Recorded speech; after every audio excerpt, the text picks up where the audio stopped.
welcome to Movies, Films, and Flicks. I am Mark Hoffmeyer, and joining me is Norbert, Satan, Slut, Morphan.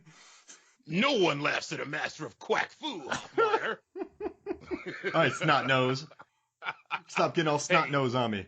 Hey, you relax there, Mr. Zitz. I love the names in this movie. Just snot nose, slime bag, scum bucket, filthy scum bucket. Not just a scum bucket, a filthy scum bucket. I love the language in here. And I love that Howard the Duck went PG rated. But then there's an orgy spa, jacuzzi jam. There are there's so much gratuitous Leah Thompson, who she works so hard in this movie, by the way. She nailed, I was reading an oral history about this movie, and she said that I'm very proud of this because that duck gave us nothing. And she said that she was reading lines with puppeteers, and there's no jokes, no anything, and she just had to react to it. And she went, I am very proud of this film.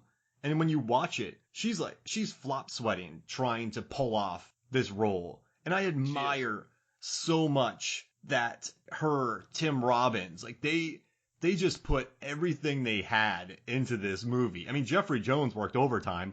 And it's just watching them with a duck, and it's beautiful. I'm gonna tell you right now, the reason why this movie doesn't succeed in 1986 is because it has 21st century, very, very late 20th century comedic sensibilities. It completely goes into what it is about. It is unashamed. This is a movie about a duck from outer space, and everybody just reacts to him. Period. Full stop. Okay. And so Leah Thompson, she lives in a shithole apartment in Cleveland, right?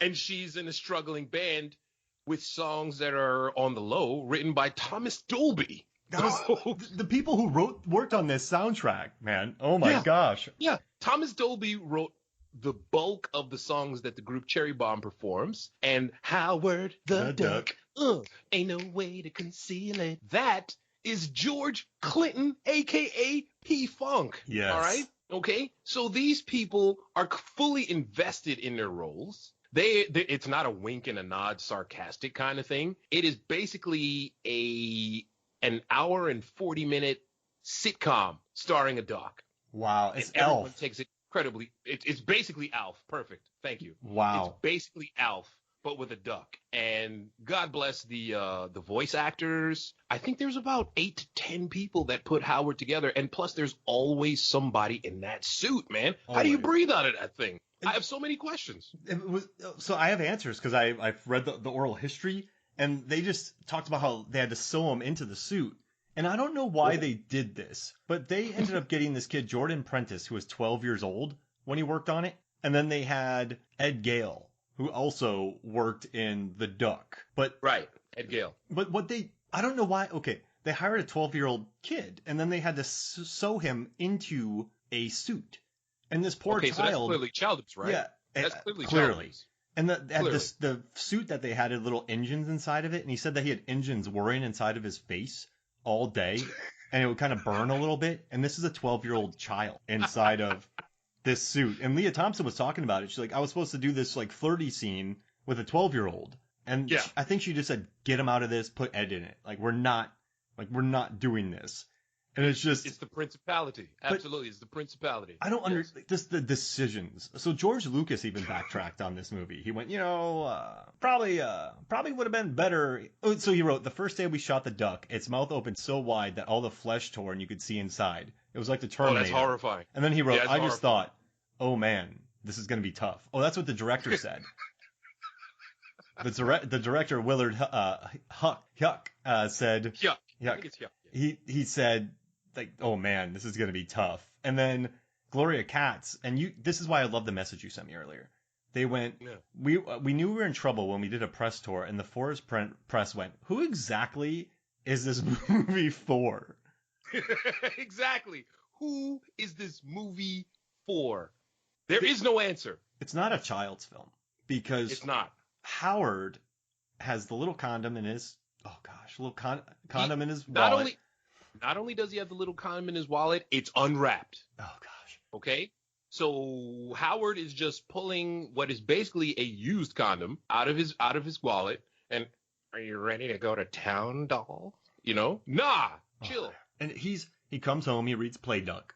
So this guy comes home, does some work. He's like, okay, time to read some Play Duck. Like that's my night. And when he lands on Earth, everybody is doll, toots, baby. He whistles at waitresses. He calls her a doll. That would work if you were in the 40s and you were. Howard isn't. Like, he's aggressively male. Yeah, if you're like Mash, eh? Like Bugs, eh? Yeah, toots, yeah. Hey, oh man, I want some ham and eggs and water now, Toots. Get over there, Need a cup of Joe. Angels with dirty faces say you were sleeping with everybody. What do you mean, duck condom? What are you talking about? Quack quacks, eh?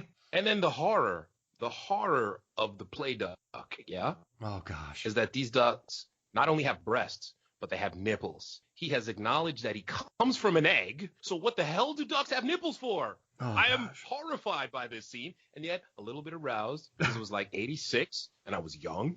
So I was still trying to figure out what the mommy daddy dance is all about. You know what I'm saying? So, and then the bathtub scene, and you're just sitting there you're just thinking, is this a PG movie? And then he lands on Earth. He goes to a club. Leah Thompson's immediately assaulted. And then they kind of have a flirty moment together.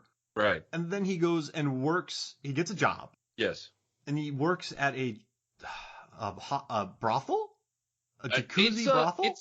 It's a spa because there is a mud bath. That's what he ends up pushing the terrible boss into. With a bra in there. The terrible boss. Yeah, he pushes the terrible boss into the mud bath. So it is technically a spa, but they're absolutely just having a lot of unprotected sex in there. And the floors, quite frankly, are sticky. Is he a terrible boss? Because Howard, you don't know how long he's been working. Mm-hmm. He walks in, leaves his cart there, and just starts smoking a cigar. And he looks at the guy and goes, I'm taking a break. Like, that's not... Again, people are having unprotected sex everywhere in this place, okay? Why is the line being drawn at, I'm taking a break to smoke a cigarette? It's not like he's watching the people have all this unprotected sex. True. The man needs a break, okay? And also, he's not a man, he's a duck. He's a duck trapped in a world that he never made. Give him a break. But I was watching this scene. I'm like, man, they're showing a lot here. And then the Leah Thompson scene later on with her in the bed with the duck where she's messing with him. And then he's like, oh, I can't. I got a headache. And it's just. and then it becomes a chase picture. There's a 45-minute scene inside of a diner. I got to say, though, that plane that they're on, the stunt work in that. So 80s. That stunt work in that scene, though. They are landing. Cars are just missing that thing. And they are landing on cars. That's right. Is my favorite moment of the film. Because really, here's the thing. You have this duck. And this duck is calling everyone toot and baby and doll and honey and whistling and just all this stuff. And then chuckles. Nobody really reads as a character in this. There's a lot of caricatures, which is fine. Right. But then you have this action scene with a duck and Tim Robbins putting in overtime, just yelling. And in the oral history, Tim Robbins said, I love that movie. I got paid twice because we just, I don't know how we did it, but I got paid a lot. I got a lot for that movie. And because everyone just sat around waiting for the duck, but they're landing on things, and they are really, that's dangerous what they were doing. I know that Everett CGI. Creech was the stunt coordinator. I mean, it's a guy who had done a ton of movies. So I mean, Young Guns, like he had done Near Dark, but that movie, wow. knew exactly what he was doing, and you could tell. But it's just, man, that's because he did Marathon Man. He was a stunt coordinator on Magnum Force, Dirty Harry. Oh, okay, yeah, all right. This guy knew exactly what he was doing here. Jeez Louise, but it's just new. It's just, that's what I liked because it felt real to me. And then I love the monster. But but this movie, it's the longest. Okay, this sounds really weird, Norbert. It's the longest hour and 50-minute movie I've ever watched. You think so? I think so. I've always found it very breezy. Oh, wow. It dragged, man. I had to do it. Explain. Explain. I give every movie a chance. I love every movie. I really do. But I just put it on. And just, there's no, okay, you know what it is? And this is my theory. We were talking about the movie Kung Pao Enter the Fist the other day. And since there's no central narrative, it's a bunch of gags. the 80 minutes feels like 2 hours because you're never into a thorough storyline. For me, there is no plot. When we watch, what are some movies that we've talked about on here that have been popular? Total, that has a through line. Gremlins. Yeah. You get a gremlin, gremlins get spawned, you have to stop the gremlin. So you're watching this film and there's a story.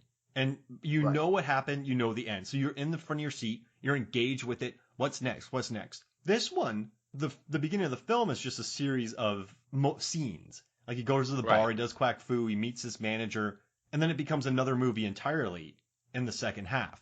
And it speeds up when you get to the monster, but it's never a cohesive all the way through picture for me. It jumps and moves and I don't know. It's not, I don't know. I know what you're saying. Does that make sense? There's not much momentum in the beginning because you just keep getting halted of momentum. I know exactly what you're saying, man. And the thing about it is, Howard the Duck, the comic book, okay? Howard the Duck, all right? Howard the Duck is a fictional character appearing in American comic books published by Marvel Comics, created by writer Steve Gerber and artist Val Mayerick, okay? Howard the Duck, the comic books are made for people who do drugs. Period. Point blank, okay?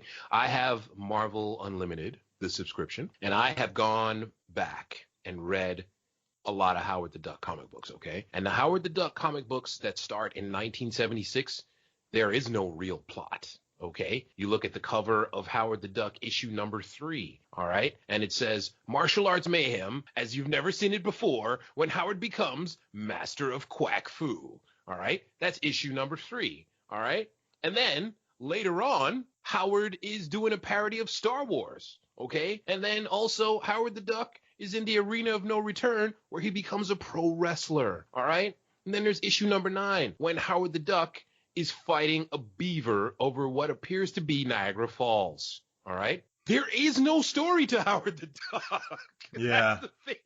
That's the thing. Howard the Duck is supposed to be an avatar for the everyday man going through life, trying to figure out what the hell the point of all of this shit is. That is what Howard the Duck is all about, man. And so Steve Gerber, when the movie comes out, he says, the movie was, it followed the spirit of the comic books, which is basically him saying, this is a piece of crap. I'm not into it. But at the same time, you cannot replicate what goes on in a Howard the Duck comic book on screen. Not with 1986 technology. Absolutely. It is completely bizarre. And so when you say there is no through line, that's because in life, there is no through line.